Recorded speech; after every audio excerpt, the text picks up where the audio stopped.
면서 11월 23일 성령 강림후 마지막 주 주일 아침 공동 2부 예배를 시작하겠습니다.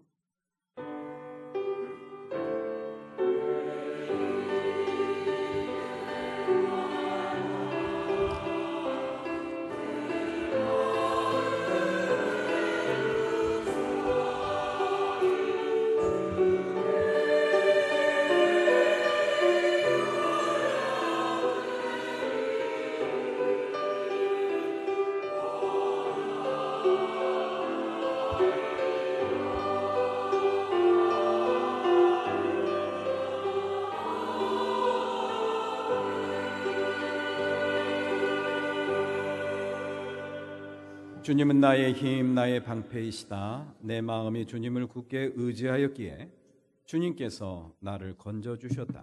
내 마음 다하여 주님을 기뻐하며 나의 노래로 주님께 감사하련다. 아멘.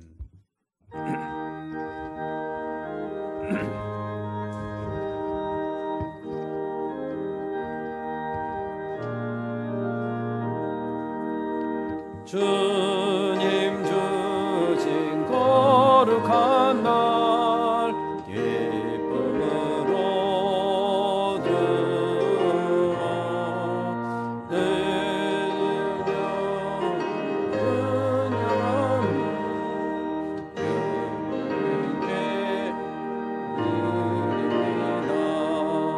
내게 주신 귀한 물질 하느님께 드리오니 기뻐 받을 제물로서 연락되게 하옵소서. 내게 있는 귀한 것을 주님 앞에 다 바쳐도 주님 주신 큰 사랑엔 부족한 것뿐입니다. 구원하신 나의 주님 크신 은혜 생각하면 주께 힘써 바치겠네. 아까울 거 무엇이랴. 내가 받은 모든 것은 하느님의 선물이니 마음 가득 다하여서 겸손하게 드립니다. 주님 기뻐 받으시니 바치는 나 즐겁도다. 복의 근원 하나님께 영원토록 감사하리.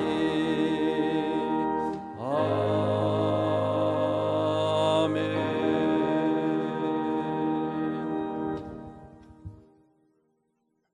하느님의 성전뜰에 서 있는 너희여 하느님을 찬송하라.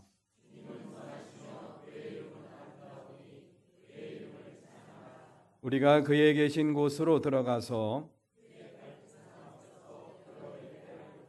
문들아 머리를 들지어다. 영원한 문들아 들릴지어다. 내가 곧 그들을 나의 성산으로 인도하여 그들의 번제와 희생을 나의 제단에서 기꺼이 받게 되리니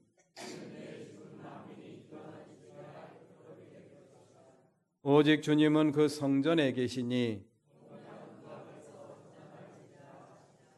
아멘.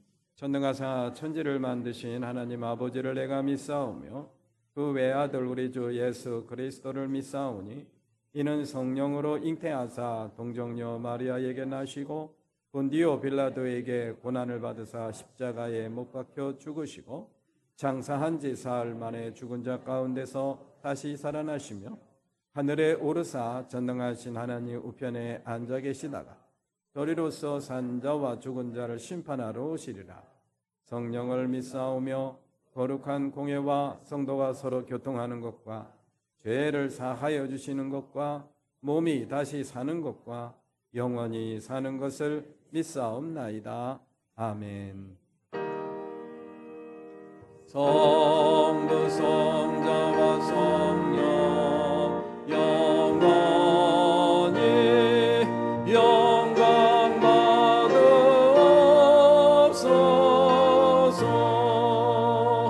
대초로 지금까지 너희리 영원무궁 성삼위께 영광. 아멘.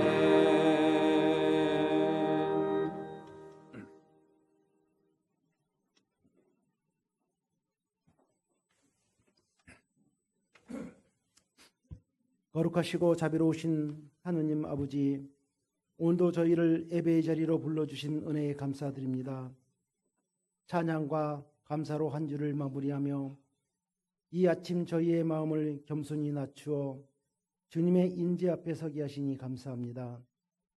지난 한 주간의 삶 속에서도 저희를 지키시고 눈에 보이지 않는 은혜의 손으로 인도하신 주님을 찬양합니다. 주님, 가을이 깊어지고 한 해의 끝자락이 다가오는 이 계절에 돌아보니 모든 것이 주님의 은혜였습니다. 순간마다 주의 손이 저희의 걸음을 붙들어 주셨고 광야 같은 인생길에서도 만나와 물을 허락하셨습니다. 감사는 단지 입술의 고백이 아니라 하느님의 신실하심을 기억하는 믿음임을 고백임을 깨닫습니다. 풍요로울 때도 부족할 때도 형통할 때도 고난의 때에도 모든 상황 속에서 하느님을 찬양하는 영혼이 되게 하옵소서. 주님, 우리 매운교가 하나님의 말씀 위에 굳게 서게 하시고 세상의 가치가 아니라 복음의 능력으로 살아가게 하소서. 예배가 형식이 아니라 성령의 생명력이 흐르는 시간 되게 하시어 찬양과 기도가 하늘의 문을 여는 능력이 되게 하시옵소서. 주의 몸된 교회 안에 사랑이 식지 않게 하시고 성도들이 서로를 품고 세워주는 공동체 되게 하시옵소서. 세상은 점점 차가워지고 사람들의 마음은 조급해지지만 교회만은 하나님의 따뜻한 품이 되게 하시옵소서. 주님, 우리의 가정을 붙들어 주셔서 감사합니다.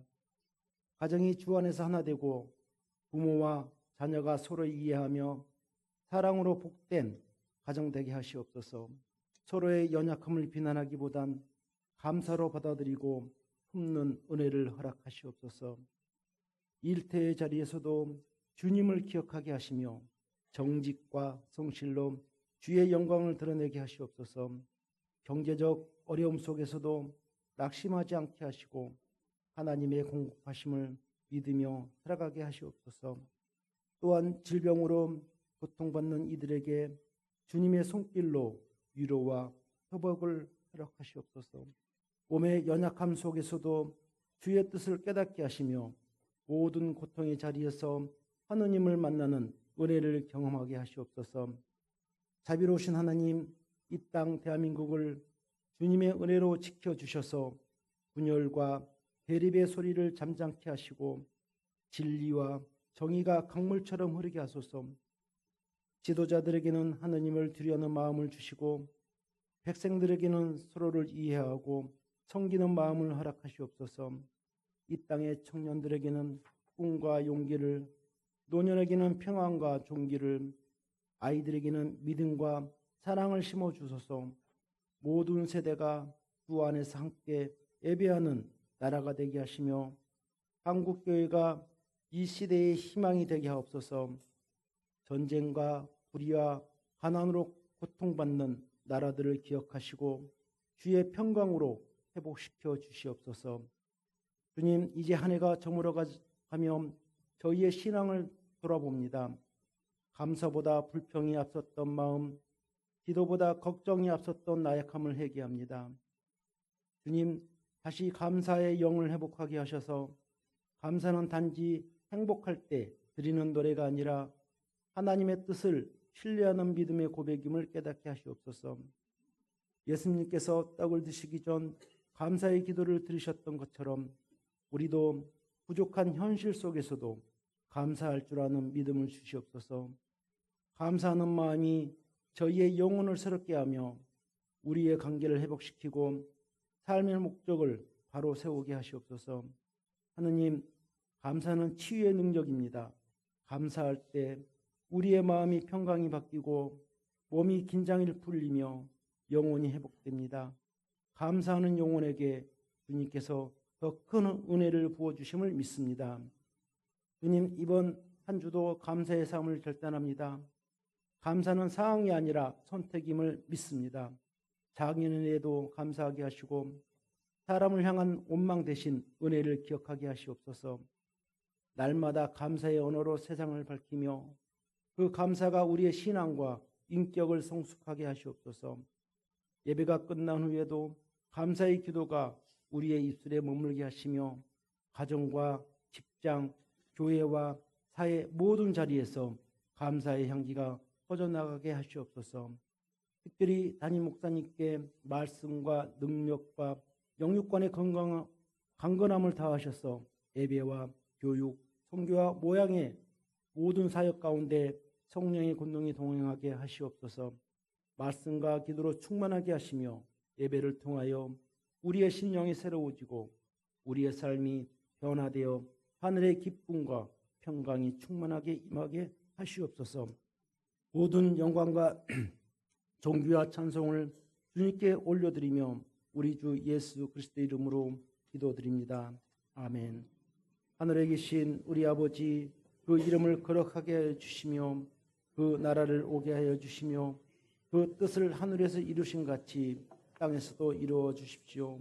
오늘 우리에게 필요한 양식을 내려주시고 우리가 우리에게 죄 지은 사람을 용서해 준 것 같이 우리의 죄를 용서하여 주시고 우리를 시험에 들지 않게 하시고 악에서 구하여 주십시오. 나라와 권세와 영광은 영원히 아버지의 것입니다. 아멘.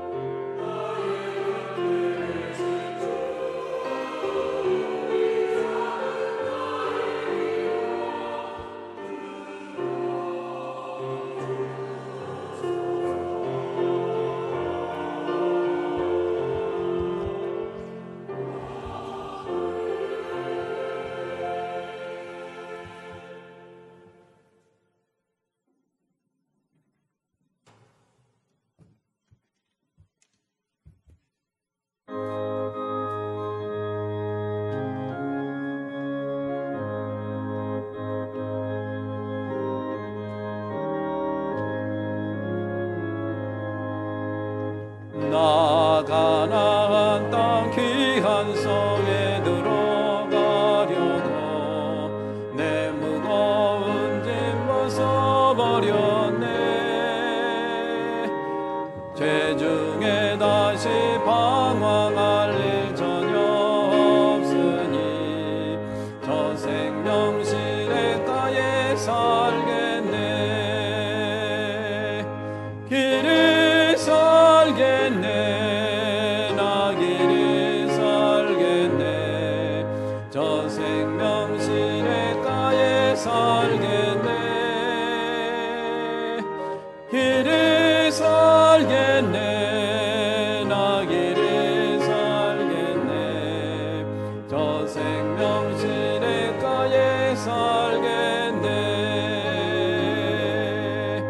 그불과 구름 기둥으로 인도하시니 나가는 길이 평통하겠네.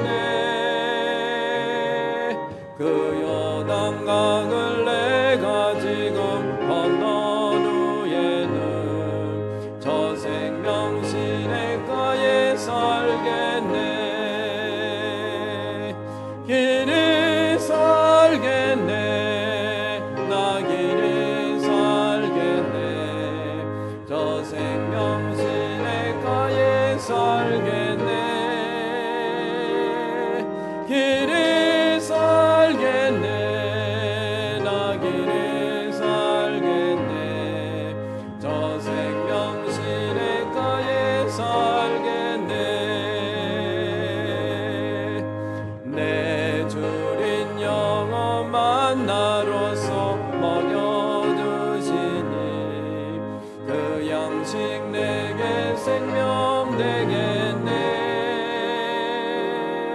이후로 생명 양식 주와 함께 먹으며 저 생명 시냇가에 살겠네. 길이 살겠네.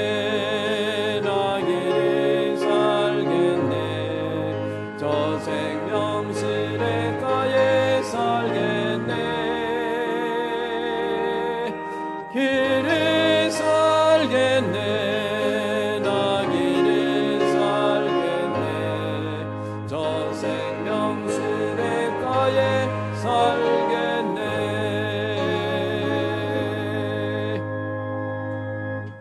모두 일어나셔서 요한복음 8장 48절부터 59절까지 말씀 나누어 봉독합니다. 요한복음 8장 48절을 제가 먼저 봉독하겠습니다. 유대 사람들이 예수께 말하였다. 우리가 당신을 사마리아 사람이라고도 하고 귀신이 들렸다고도 하는데 그 말이 옳지 않소?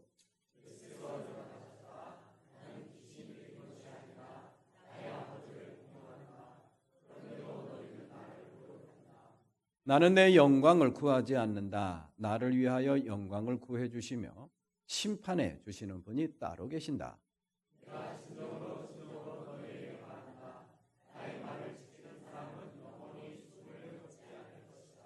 유대 사람들이 예수께 말하였다. 이제 우리는 당신이 귀신 들렸다는 것을 알았소. 아브라함도 죽고 예언자들도 죽었는데 당신이 나의 말을 지키면 영원히 죽음을 겪지 않을 것이다 하니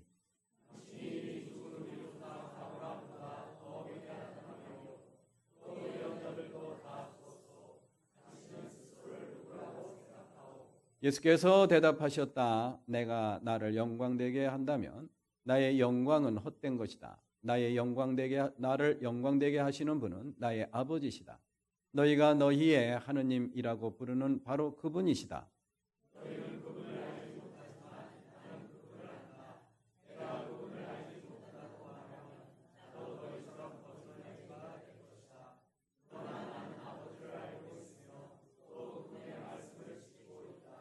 너희의 조상 아브라함은 나의 날을 보리라고 기대하며 즐거워하였고 마침내 보고 기뻐하였다.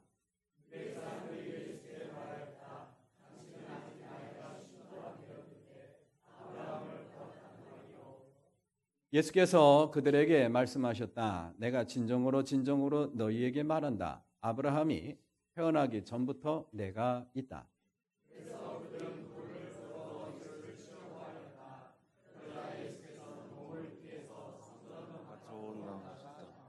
아멘. 모든 것이 주께로부터 왔으니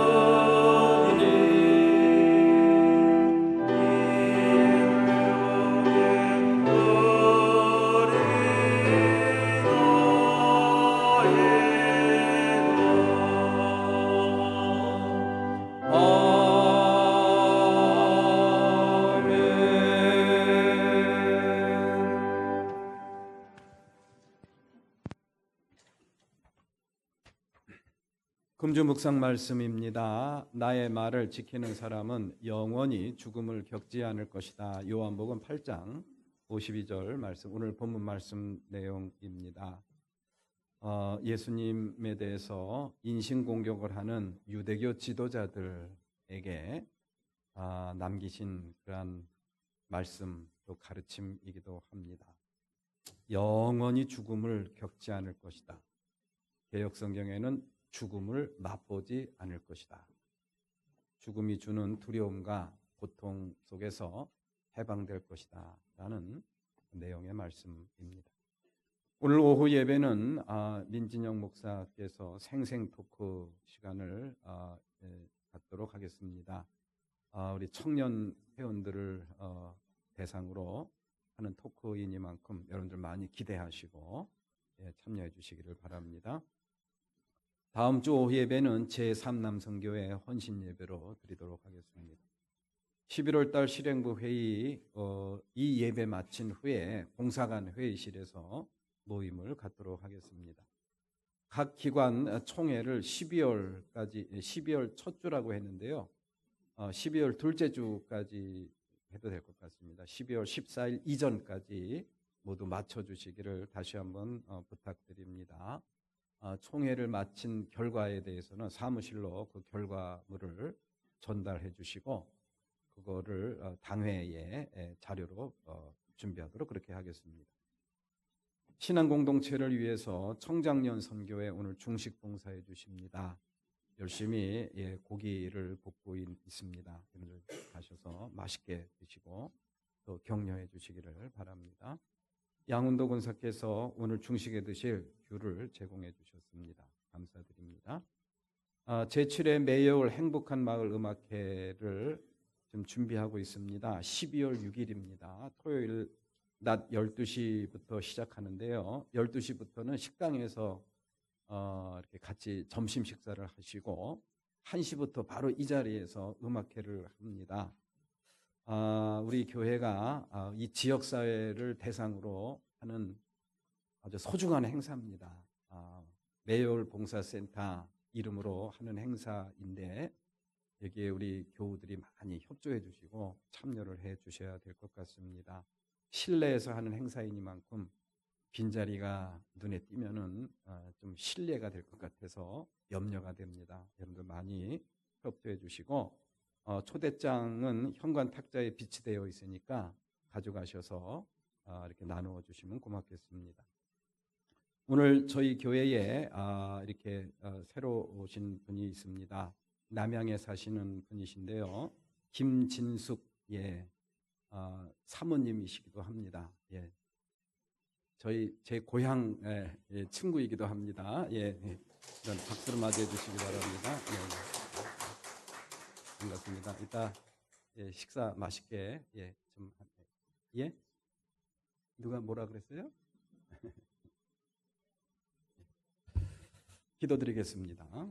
은혜로우시고 자비로우신 하나님 아버지 감사합니다. 오늘도 이렇게 귀하고 복된 주님의 날 허락해 주시어 주님 전에 저희들을 모이게 해주시고 하나님 앞에 예배드리게 해주시니 감사를 드립니다. 마음과 뜻과 정성을 다하 모아 하나님이 기뻐하시는 온전한 예배로 영광 돌리게 하옵소서. 이 한 시간 예배하는 자에게 내려주시는 하나님의 충만하신 은혜 이 한 시간도 기대합니다. 또 갈망합니다. 연약한 육신, 연약한 믿음 주님께서 강건한 육신과 믿음으로 변화시켜 주시옵소서.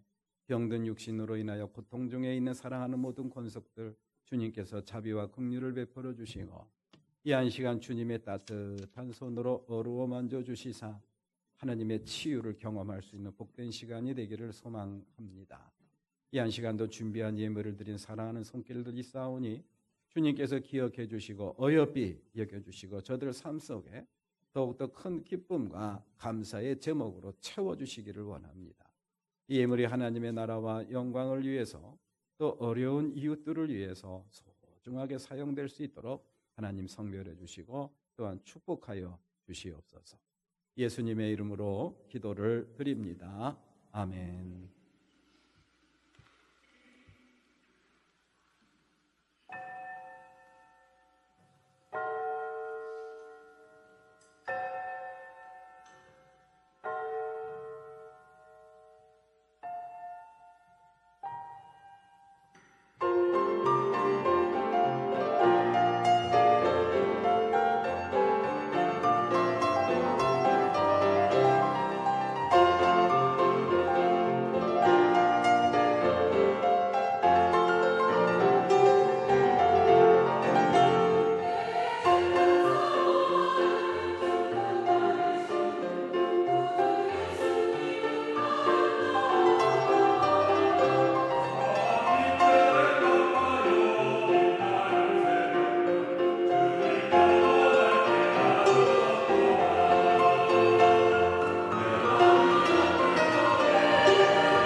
우리 모녀가 치는 피아노도 아주 인상적이었고 다 아는 찬양이었지만 우리 성가대 찬양을 들으니까 더 은혜가 되네요.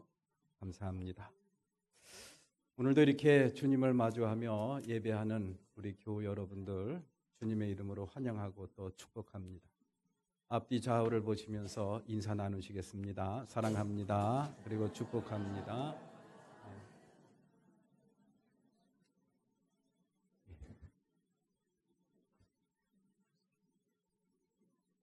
정치권에서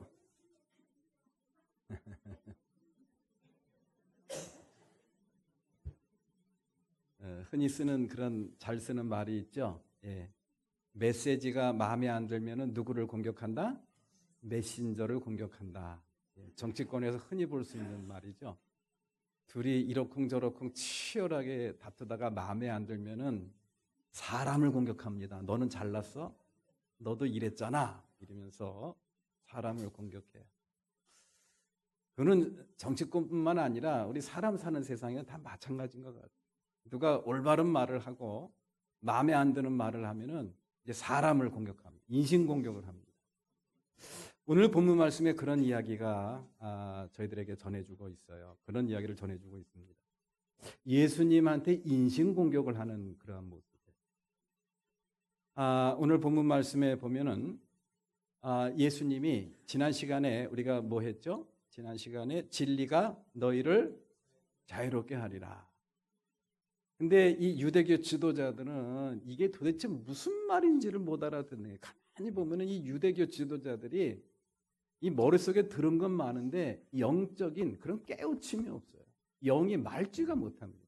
우리 사랑하는 교우 여러분들, 이 교우들 가운데 가만히 보면은 영이 맑은 사람이, 그리고 영이 깊으신 분들이 있습니다. 그래야 돼요. 이 머리에 지식이 가득 찬 것도 물론 좋지만 없는 것보다는 낫죠. 근데 그 머리에 든 지식보다 더 중요한 것은 영이 맑아요. 영이 깊어야 됩니다. 오늘 본문 말씀에 나타난 이 유대교 지도자들, 바리새인들, 대제사장들, 서기관들 이런 사람들 보면은 영이 아주 혼탁합니다. 아주 심술과 탐욕이 아주 덕지덕지 붙은 사람들, 자기가 최고라고 생각하는 사람들입니다. 근데 자기들 앞에서 진리가 너희를 자유롭게 하리라 그랬더니 네가 뭔데 우리를 자유롭게 하느냐. 우리는 한 번도 종로로 탄 적이 없다. 우리는 아브라함의 후손들로서 누구의 노예가 된 적이 없는데 네가 뭔데 우리를 자유롭게 한다고 하느냐. 이러면서 승질을 내는 거예요. 그리고 나면서 예수를 미워하고 예수를 인신공격을 하기 시작합니다. 그 인신공격이 오늘 두 가지로 나와요. 여러분들 가장 듣기 싫은 욕 가운데 하나가 뭡니까? 또 흔히 하는 욕이 미친 사람, 미친 놈, 미친 년 이런 얘기를 들으면 굉장히 기분 나빠요. 굉장히 기분 나쁩니다. 그리고 또 아주 흔히 하는 욕들이 있죠. 저 사람은 아주 잡놈이다. 뭐 이런 얘기를 해요. 잡놈이다. 오늘 본문 말씀에 그런 욕이 등장합니다. 누구한테? 예수님한테. 누가? 유대교 지도자, 제사장, 하나님을 잘 믿는다고 하는 창세기, 출애굽기, 레위기, 신명기, 민수기를 딸딸 외우는 그런 성경에 대해서 박사들이 예수님을 욕을 하는 거예요. 오늘 본문 말씀 48절 말씀에 기록이 되어 있어요. 48절 한번 볼까요? 당신을 사마리아 사람이라고도 하고 귀신이 들렸다고도 하는데 그 말이 옳지 않소. 아주 교묘하게 예수님을 우회적으로 욕을 하고 있죠. 사마리아 사람은요, 이스라엘 사람들이 사마리아 사람들을 잡놈 취급을 했어요. 다른 이방 민족과 피가 섞였다 이래가지고 굉장히 멸시하고 경멸했어요. 잡놈이라는 욕하고 똑같습니다. 그리고 귀신 들렸다? 이거 다른 말로 하면 미쳤다는 그런 이야기. 예수님한테 사람들이 당신을 뭐라고 이야기를 하고 또 미친 사람이라고 귀신 들렸다고 얘기하는데 그 말이 맞지 않는가? 라고 우회적으로 욕을 하고 있는 겁니다. 우리 예수님께서는 아마 이 말을 듣고 아마 굉장히 속이 상하셨을 거예요. 참 영적으로 무지하고 영적으로 아주 타락한 그런 유대교 지도자들을 바라보면서 굉장히 마음이 아프고 또 감정도 굉장히 상하지 않았을까라는 그런 생각을 해보게 됩니다. 그럴 때 예수님께서 주신 말씀이 바로 오늘 본문 말씀입니다. 굉장히 중요한 말씀을 해주셨어요. 굉장히 자극적인 말을 합니다. 잔뜩 알아듣지 못하는 말을 함으로 인해서 유대교 지도자들을 자극했던, 그래서 잔뜩 감정이 상해 있는 유대교 지도자들에게 또 기름을 붓는, 불에 기름을 붓는 듯한 그런 말씀을 오늘 예수님께서 그들에게 전해주고 있어요. 이 말씀을 마치신 다음에 예수님이 도망갔습니다. 그 사람들이 도저히 안 되겠다 이래가지고 돌을 들어서 떼 던지려고 하니까 예수님이 이거 안 되겠다 이러고 도망갔다 그랬어요. 이게 마지막 말씀. 돌 맞을 각오를 하고 돌 맞아 죽을 각오를 하고 유대교 지도자들에게 하실 말씀. 중요한 말씀일까요? 허튼 소리일까요? 중요한 말씀이죠. 굉장히 중요한 말씀. 다시는 당신들하고 상종 못하겠다. 당신들하고 이게 마지막이다. 그러나 마지막으로 내가 너희들에게 이것은 꼭 해야 되겠다라고 그들에게 전해주신 말. 굉장히 중요한 말씀. 내가 이것을 이루기 위해서 하나님께서 나를 이 땅에 보내셨고 이 일을 이루기 위해서 내가 멀지 않아 십자가에 달려 고난받고 피 흘려 죽게 될 것이다. 이 일을 이루기 위해서 내가 이곳에 온 것이다. 라는 그 말씀입니다. 그 말씀이 무슨 말씀인가? 오늘 본문 말씀 51절 말씀 다시 한번 봉독합니다. 시작. 내가 진정으로 너희에게 말한다. 나의 말을 지키는 사람은 영원히 죽음을 겪지 않을 것이다. 아멘. 영원히 죽음을 겪지 않을 것이다. 조금 이렇게 마음에 와 닿질 않죠? 근데 이 개역 성경에 보니까 죽음을 맛보지 않을 것이다. 이 말이 더 감칠맛이 나더라고요. 죽음을 맛보지 않을 것이다. 그러니까 죽음을 맛보지 않는다, 죽음을 겪지 않는다라는 말은 무슨 말이냐? 신체적인 죽음을 의미하는 것은 아니에요. 이 세상에 태어난 사람들은, 육신을 입고 태어난 사람들은 다 죽습니다. 영원히 살 수가 없어요. 이 육신의 장막은 반드시 무너져요. 지금이라고 하는 이 순간에 여러분들은 죽어가고 있는 존재들입니다. 그리고 언젠가는 이 육신의 장막이 완전히 무너지는 때가 있어요. 영원히 지속될 수는 없습니다. 여기서 말하는 죽음을 맛보지 않는다, 죽음을 겪지 않는다라는 말은 무슨 말이냐? 이 땅에서 죽지 않고 영원히 산다? 그게 아니에요. 죽음으로 인한 고통과 죽음으로 인한 두려움, 그거로부터 자유롭게 된다는 그런 이야기. 다시 말해서 나 죽어도 괜찮아. 어서 하나님 나라에 갔으면 좋겠어. 사는 것도 좋고 죽는 것도 좋은데 여러분들을 위해서 내가 지금 살고 있는 것이 여러분들에게 유익하니 하나님이 나를 살려준 거야. 그런데 내 본심은 하나님 앞에 빨리 가는 게 좋아. 이게 사도 바울의 고백이죠. 죽음으로부터 완전히 자유로운 사람이에요. 이 땅에서 죽음으로 인한 고통과 두려움으로부터 완전히 자유로운 그런 사도 바울의 모습을 우리가 지난 시간에 우리가 함께 살펴보지 않았습니까? 우리 사랑하는 교회 여러분들도 이러한 자유함을 누리시기를 주님의 이름으로 기원을 드립니다. 그게 예수 믿는 이유입니다. 우리 예수님께서 이 말씀을 해주셨어요. 죽음으로부터의 자유, 죽음을 겪지 않는다, 죽음을 맛보지 않는다, 죽음으로 인한 고통과 두려움으로부터 완전히 해방된다, 완전히 자유롭다. 그런데요, 이 세상에서는 하나님을 모르고 이러한 진리의 말씀을 깨닫지 못하고 접하지 못한 사람들은요, 죽음을 예찬하는 사람들이 있습니다. 어차피 죽음이라는 것은 우리가 피할 수 없는 운명이니 그 죽음을 우리가 잘 맞이하자, 이러면서 죽음의 낭만성을 이야기했던 사람들이 있습니다. 그 죽음의 낭만성을 이야기했던 철학자가 유명한 철학자죠. 플라톤, 소크라테스. 그리고 이 죽음이야말로 우리의 인식의 세계에서 해방되는 그런 하나의 극적인 계기다. 이걸 행복하게 맞아들여야 된다. 우리가 이 땅에서 판별하고 분별하고 뭔가를 선택하는 것 자체가 고통이고 고난이다. 얼마나 힘드냐. 그런 인식의 세계에서 완전히 해방되는 것, 그게 죽음이다. 그러니 그거를 의연하게 맞아들여야 된다라고 얘기했던 사람들이 피타고라스 그리고 에피쿠로스라는 그런 철학자예요. 이런 사람들이 죽음의 미학을 이런 식으로 이야기를 하고 있지만, 그러나 근본적으로 이런 이야기를 하는 것 자체가 그만큼 죽음이라는 것이 우리 인간에게는 고통이고 두려움이라는 그런 이야기입니다. 어쩔 수가 없습니다. 아무리 죽음이 자유롭다고 하지만, 죽음의 고통과 두려움으로부터 나는 해방됐다라고 자신 있게 이야기하지만, 근본적으로 죽음의 고통과 두려움으로부터 해방할 수는 없지 않는가. 그것이 바로 우리 인간에게 지어진 운명의 굴레가 아닌가라는 그런 생각을 해보게 돼요. 아무리 믿음 좋으신 분이라고 할지라도, 천국에 지금 가도록 기도해 드릴까요? 그러면은 고개를 아마 다 저을 거예요. 하나님 나라 믿으시죠? 영생의 기쁨 믿으시죠? 하나님이 구원하신 거 믿으시죠? 아멘. 권사님을 위해서, 장로님을 위해서 하나님의 나라가 예비되어 있는 줄로 믿으시죠? 아멘. 그러면 지금 당장 그곳에 가도록 제가 기도해 드릴게요. 그러면 노멘합니다. 아니요, 조금만 더.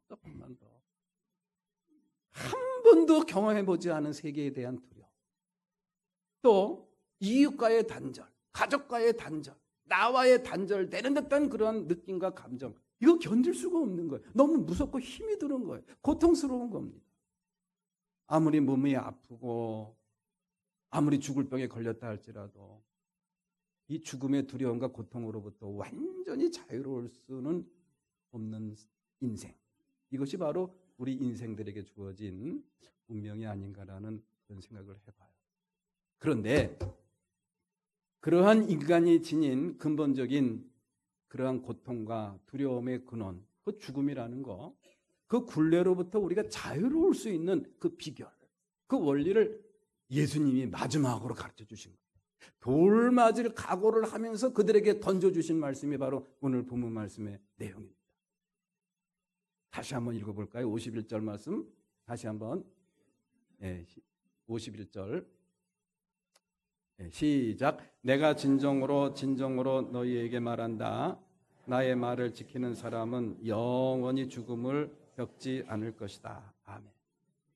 그러면 문제는 영원히 죽음을 겪지 않을 것이다. 영원히 죽음을 맛보지 않을 것이다. 죽음이 주는 두려움과 고통으로부터 자유롭게 될 수 있는 그 비결이 뭔가, 이걸 우리가 봐야 돼. 아무에게나 이거 해당되는 이야기는 아닙니다. 그 앞에 전제가 있죠. 내가 진정으로 너에게 말한다. 여기서 진정으로 두 번이나 반복하는 것은 정말 간절함의 표시예요. 정말 간절한 겁니다. 너희들이 정말 알았으면 좋겠다. 정말 알았으면 좋겠다. 다른 것은 몰라도 이것만은 꼭 알았으면 좋겠다라고 하는 그런 예수님의 속마음을 이런 식으로 표현한 겁니다. 내가 진정으로 너희에게 말한다. 꼭 귀담아 들어야 된다. 너희가 영원히 죽음을 맛보지 않을 것이다. 죽음을 겪지 않을 것이다. 어떤 사람? 나의 말을 지키는 사람. 누구의 말을 지키는 사람? 나의 말을 지키는 사람. 예수님의 말을 지키는 사람. 예수 그리스도를 통해서 우리에게 주신 하나님의 말씀, 그 말씀을 지키는 사람. 그 지키는 사람은 이 땅에서 영원히 죽음을 맛보지 않는다. 죽음이 주는 고통과 두려움으로부터 완전히 자유롭고 해방될 수가 있다라는 그러한 말씀을 저희들에게 전해주고 있습니다. 우리 사랑하는 교회 여러분들, 여기서 나의 말을 지키는 사람, 예수 그리스도를 통해서 저와 여러분들에게 주어진 하나님의 말씀을 지키는 사람이 무엇을 의미하는지 이 한 시간 우리가 함께 숙제하는 기분으로 한번 살펴봤으면 좋겠어요. 교회 다니는 사람, 기도하는 사람, 찬양하는 사람이라고 이야기하지 않고 뭐라고 얘기했느냐? 나의 말을 지키는 사람. 믿음의 내용은 다양하게 우리가 이렇게 규정을 할 수가 있고 나열을 할 수가 있죠. 믿음의 모습은 여러 모습으로 나타납니다. 그런데 믿음의 그런 가장 핵심적인 포인트는 바로 뭐냐? 하나님의 말씀을 지키는 겁니다. 하나님의 말씀을 사랑하고 읽고 묵상하고 하는 것도 좋지만 가장 중요한 것은 지키는 거예요.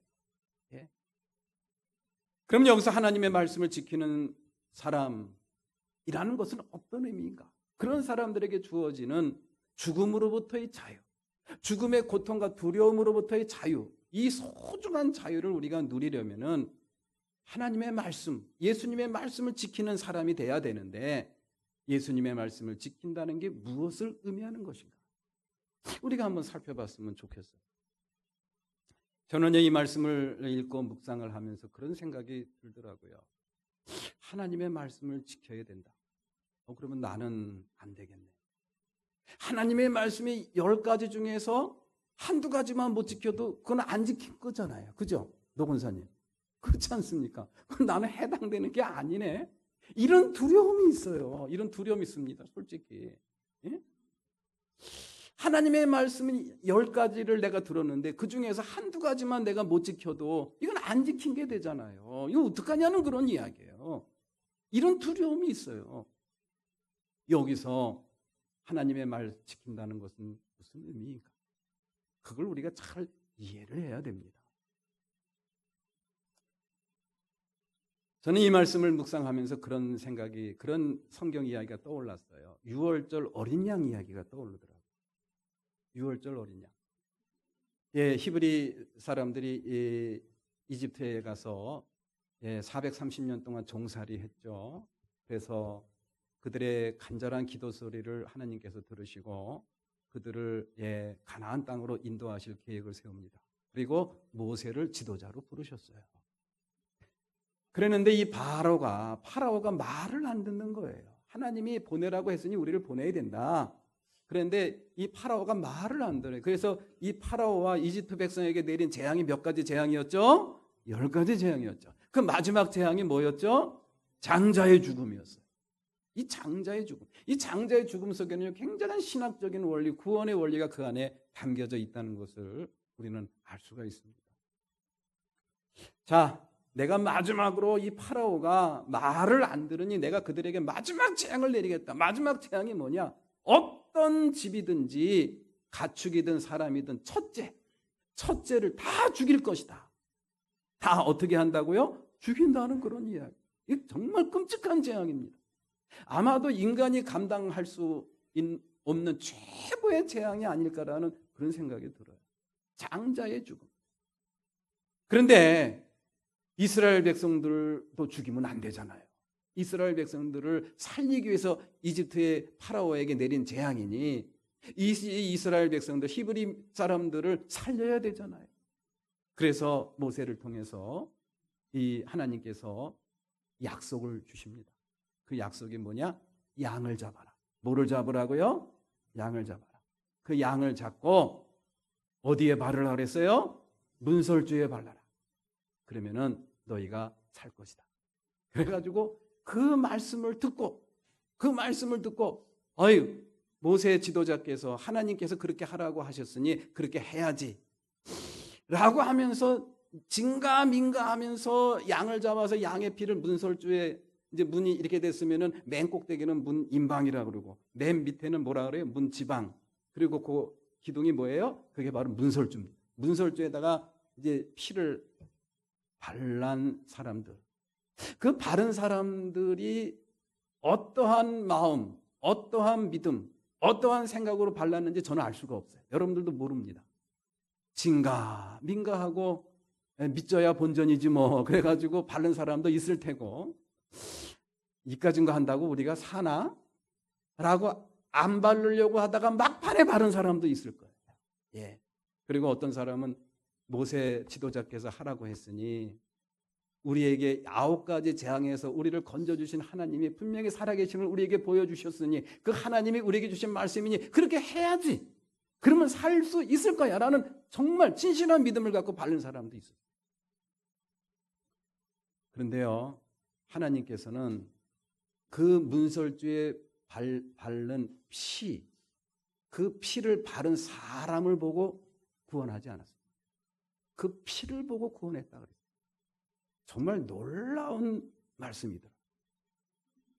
그 피를 바른 사람이 평소에 아주 못돼 처먹은, 맨날 거짓말만 하고 남의 등만 처먹은 사람이라 할지라도 일단 믿고 피를 바르면 그 사람은 살았어요.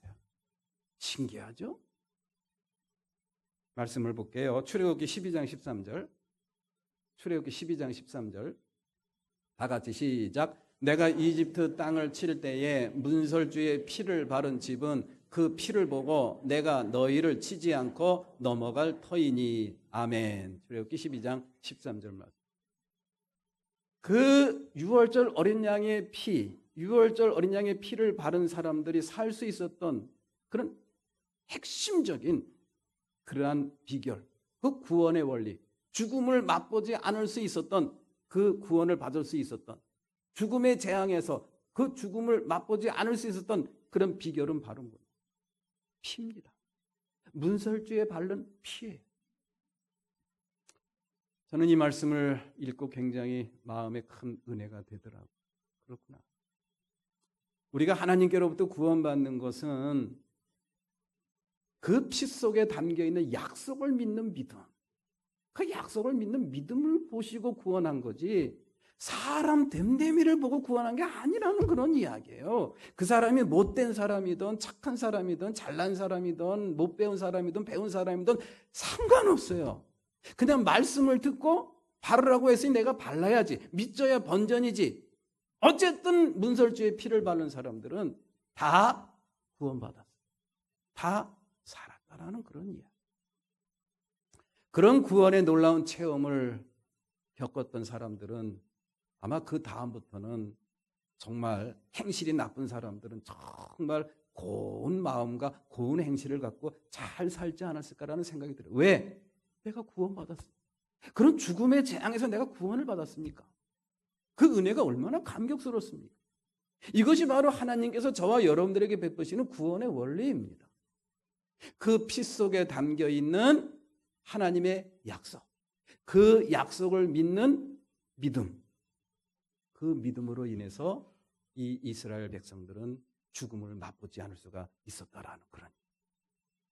오늘날 저와 여러분들이 예수 그리스도를 믿는 구원의 원리도 똑같습니다. 똑같습니다.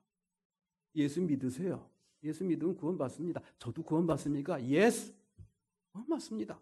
저 나쁜 사람인데 괜찮아요. 믿으세요. 그러한 구원의 원리를 맛본 사람들은 정말 그것이 나에게 주어진 구원이라고 정말 믿는 사람들은 잘 살죠. 착하게 살 수밖에 없습니다. 경건하고 의롭게 살 수밖에 없습니다. 이것이 바로 하나님이 저와 여러분들을 구원하고 변화시키는 신앙의 원리인 줄로 믿습니다. 자, 여기서 나의 말을 지키는 사람이라는 뜻은 다른 게 아닙니다. 진실한 믿음입니다. 진실한 믿음을 갖고 살게 되면요, 진실한 믿음을 갖고 살게 되면은 행동과 행위, 그것은 저절로 따라오는 것입니다. 유월절 어린 양의 피를 발라서 살게 된 이스라엘 백성들, 그들이 정말 그 말씀을 믿었기 때문에 그 말씀대로 피를 바른 거예요. 진실한 믿음을 가진 사람들은 반드시 증거가 나타납니다. 정말 한다라는 그런 이야기. 이거 발라서 무슨 소용이 있을까? 라는 의심이 있지만 그래도 하라고 했으니 해야지. 한다니까요. 이것이 바로 하나님께서, 예수님께서 말씀하신 나의 말을 지키는 사람의 의미가 아닐까라는 그런 생각을 해보게 돼요. 우리 사랑하는 교우 여러분들, 진실한 믿음 내가 갖고 있는지 매 순간 점검하고 체크할 수 있는 저와 여러분들이 되시기를 주님의 이름으로 기원합니다. 여러분들의 착한 행실, 의로운 행실, 그건요 저절로 따라옵니다. 그건 나중이에요. 먼저 믿으세요. 진실한 믿음을 가지세요. 진실한 믿음을 가지면은 행실은 그냥 저절로 따라옵니다. 그렇습니다. 나의 말을 지키는 사람이라는 뜻은 진실한 믿음을 우리한테 요구하고 있는 겁니다. 착한 행실을 요구하는 것이 아니라 완전한 사람의 모습을 우리에게 요구하는 것이 아니라 진실한 믿음을 가지라는 그런 이야기.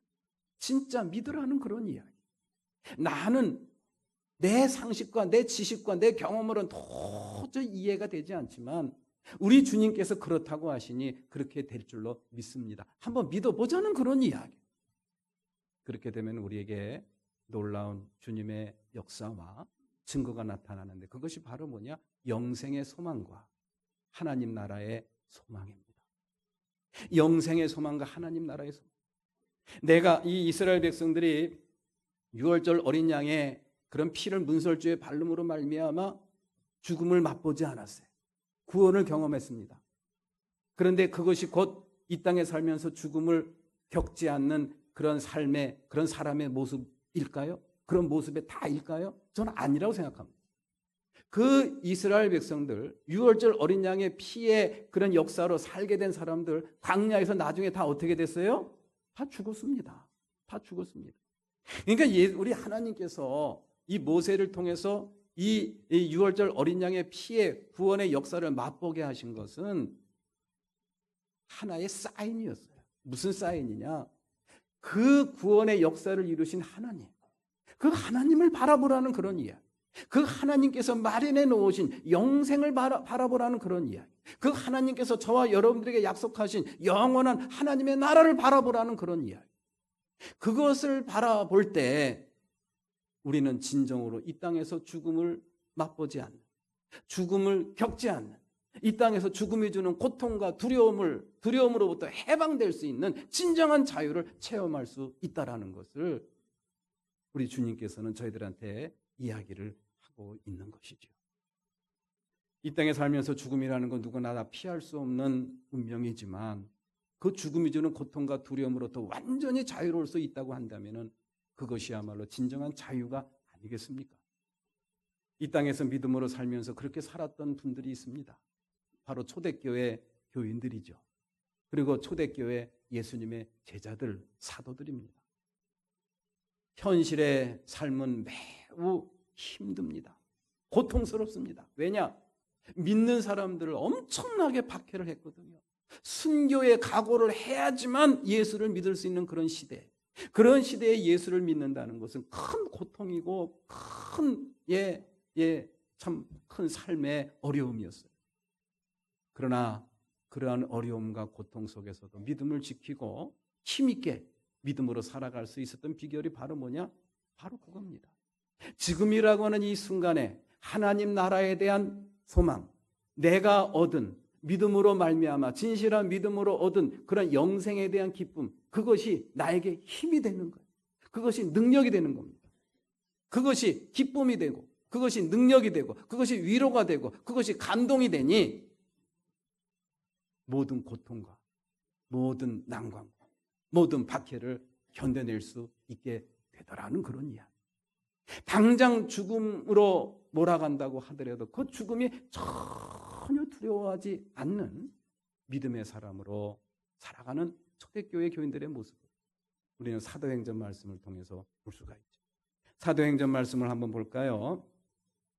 사도행전 5장 41절 말씀. 다 같이 시작. 사도들은 예수의 이름 때문에 모욕을 당할 수 있는 자격을 얻게 된 것을 기뻐하면서 공의회에서 물러나왔다. 아멘. 이 땅에서 예수를 믿는 믿음 때문에 당하는 고통과 어려움, 박해로 인한 고통을 기뻐하는 그러한 모습. 이것을 보면서 그렇구나. 이게 바로 죽음을 겪지 않는 사람들의 모습입니다. 죽음이 주는 고통과 두려움으로부터 완전히 해방된 그런 사람들의 모습이 바로 이러한 모습이구나 하는 것을 다시 한번 깨닫게 됩니다. 예수 그리스도를 믿는 믿음으로 말미암아 우리에게 주는 영생, 그 영생의 기쁨 여러분들 믿으시죠? 또 예수 그리스도를 믿는 믿음으로 말미암아 우리에게 주어진 그런 하느님의 나라에 대한 소망, 여러분들 마음속에 품고 계시죠? 품고만 계시지 말고 지금이라고 하는 이 순간에 누리시는 저와 여러분들이 되시기를 주님의 이름으로 기원합니다. 누리셔야 됩니다. 누리라는 게 다른 말이 아니에요. 그것이 지금이라고 하는 이 순간에 나의 힘이 돼야 돼요. 나의 위로가 돼야 돼요. 나에게 감격이 돼야 돼요. 그래, 그것이 바로 나의 말을 지키는 사람의 모습이 아닌가라는 생각을 다시 한번 해보게 됩니다. 저희 아버님이 3년 전에 세상을 떠나셨어요. 이제 한 몇 개월 있으면 3주기가 되는데, 담도암 판정을 받고 세상을 떠나셨는데, 어느 순간인가 응급실에 몇 번 실려갔는데 어느 순간인가 응급실 실려갈 때 돌아가실 때쯤에 응급실에 실려갈 때는 느낌이 이상해요. 이제 끝이구나. 그전에는 아버지 조금만 참으세요. 그냥 병원에서 잘 치료받으면 될 거예요. 그랬는데 그때는 그런 생각이 안 들어요. 이제 가시는구나 라는 느낌이 들어요. 그리고 의식이 아직은 이렇게 명료하게 살아있을 때 마지막 말씀을 남겨이고 드려야 되는데 무슨 말씀을 해야 되나 막 궁리하는 거예요. 이 세상에 최고로 죽음의 두려움과 고통 앞에 있는 그 분에게, 그 아버지에게 가장 위로가 될 수 있는 말이 뭘까? 막 궁리가 되네. 여러분들 미리미리 준비해 두십시오. 그러다가 제가 그 얘기했어요. 아버지, 걱정하지 마세요. 아버지, 내가 곧 뒤따라 갈 거예요. 아버지 가시는데 내가 곧 뒤따라 갈 테니까 걱정하지 마세요. 제가 그 말을 딱 던졌어요. 근데 끝나고 나서 내가 그 말하기 정말 잘했다. 우리 아버님이 신앙생활 늦게 시작하셨잖아요. 이런 신앙의 훈련을 많이 받지를 못했어요. 하나님 나라에 대한 소망, 영생에 대한 기쁨 잘 모르십니다. 잘 모르지만 목사니 아들이 믿는 하나님을 나도 믿어야 되겠지. 그래서 시작한 믿음인데 아들이 나를 따라온다고 하니, 내가 가는 곳에 그 아들이 따라온다고 하니 그것이야말로 최고의 위로가 되지 않았을까 하는 그런 생각이 들더라고요. 돌아가신 아버님이 그 이야기를 듣고 얼마나 위로가 되고 그 죽음이 주는 고통과 두려움으로부터 얼마나 자유로워지는지 저는 잘 모르겠지만 그런 하나님 나라에 대한 소망, 그것이 바로 진정 이 땅에서 죽음이 주는 고통과 두려움을 겪지 않는 비결이 아닐까라는 생각을 다시 한번 해보게 됩니다. 진실한 믿음을 통해서 저와 여러분들에게 주어진 영생의 기쁨, 지금이라고 하는 이 순간에 누리십시오. 진실한 믿음을 통해서 저와 여러분들에게 주어진 하나님 나라에 대한 소망, 지금이라고 하는 이 순간에 저와 여러분들의 힘이 되고 위로가 되시기를 주님의 이름으로 기원합니다. 그것이 바로 주님의 말을 지키는 사람의 모습이고, 그런 사람들은 이 땅에 살지만 죽음의 고통과 두려움을 겪지 않습니다. 다 같이 일어나서 찬양하시겠습니다.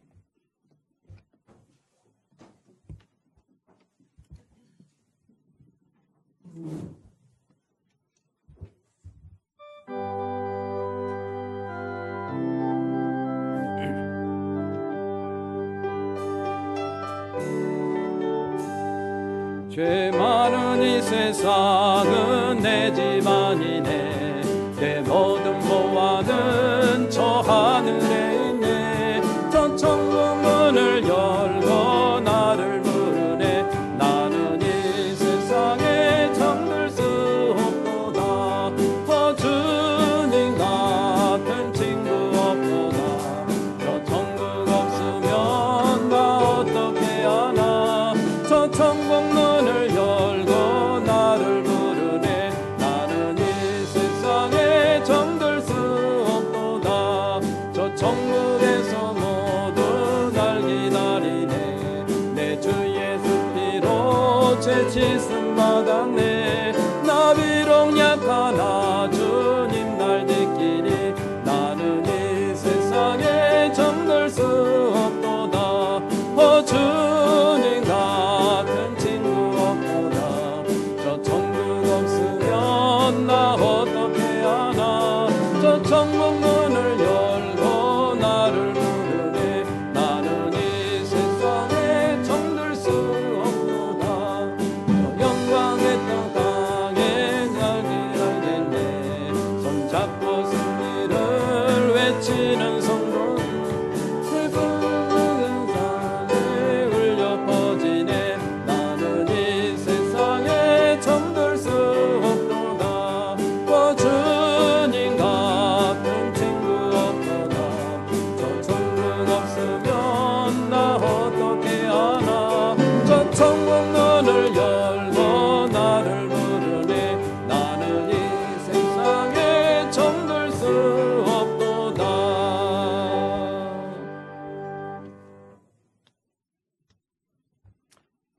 예수님을 사마리아 사람이라고 욕을 하고 미친 사람이라고 인신공격을 해대는 유대교 지도자들에게 우리 예수님께서 돌맞을 각오로 마지막으로 남긴 말씀 이한 씨가 마음에 새깁니다. 내 말을 지키는 자들은 죽음을 겪지 아니하리라. 내 말을 지키는 사람들은 이 땅에 살지만 죽음의 고통과 두려움으로부터 해방될 것이라는 이 예수님의 말씀 마음에 잘 새기고 이 땅에서 주님의 말을 잘 지키는 진실한 믿음의 소유자로 살기로 다짐하고 세상을 향해 나아가는 우리 주님의 귀한 권속들 한 심령 축복하여 주시옵소서. 이제는 우리 주 예수 그리스도의 은혜와 하나님 아버지의 크신 사랑, 성령님의 감화 감동 역사 내주하시며 이 시간 주님을 마주하며 온전한 예배로 영광 돌리고 거룩한 믿음의 소유자로, 진실한 믿음의 소유자로, 그래서 이 땅에 죽음을 맛보지 않는 그런 아름답고 복된 자유의 삶을 살기로 다짐하고 세상을 향해 나아가는 주님의 귀한 권속들, 저들의 사업과 저들의 직장과 저들의 가정 위에 지금부터 영원토록 함께 하시옵기만을 간절히 축원하옵나이다. 아멘.